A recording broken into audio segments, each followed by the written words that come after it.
Okay, Fouzi, we have you here on the left-hand side with a 7-iron in your hands. Things I like in your setup are the following. Club head is squared up behind the center of the ball nicely. Shaft angle, club position kind of at your navel, the butt end of the golf club, so your arms hang down naturally. Club and ball are positioned center of your stance, and for an iron like this, that's perfect. Feet are shoulder width, and you got pretty good alignment of your feet and hips.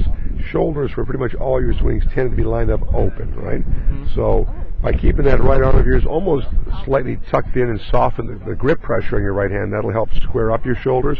You might feel in the beginning of doing this that your shoulders are actually lined up to the right or closed, right? Because open shoulders will activate your arms and hands more, doing most of the work, rely on more recovery to hit the ball, and a lot of fades and slices can creep in by having those open shoulders, right? So you can close them up. If you actually wanted to hit a purposeful draw, you could actually even go one step further and just slightly drop back your right foot a little bit, right? And just allow your shoulders to kind of follow the alignment of your feet and hips. So now you could actually hit a draw motion.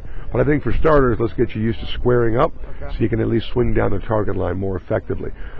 What's a great thing to do is use a mirror at home, set yourself up in front of a mirror, and then visually see that your shoulders in fact are square. So when you visually see and physically feel, you'll be able to transfer that onto the golf course more naturally, right? So once you look at what you're looking for and you've practiced it, setup is everything, right? Huge setup. And that'll be the same for every club in your bag, right? The other thing is, just make sure your body weight always stays in the middles of your feet. Balls of your feet, right? Athletically. I should be a little bit... It's not bad, actually. Right? You could be just a little bit taller, right? And that's something else you can practice in a mirror. You know, always trying to have that more proud, almost like a ski jumper type spine angle, like I've got to the right here. Right. We're going to watch your takeaway now. So as the club goes back from the ball, you can see how the club head kind of gets opened up, the club face. Because these shoulders are a little open, right, your forearms are taking the club back, right, as opposed to your shoulder. But you're able to take the club and set it up over that back shoulder into a pretty good position. But now it's that little bit of a recovery move you got to make to come back down. We're going to watch that now. So this swing, you can see you take it to the top.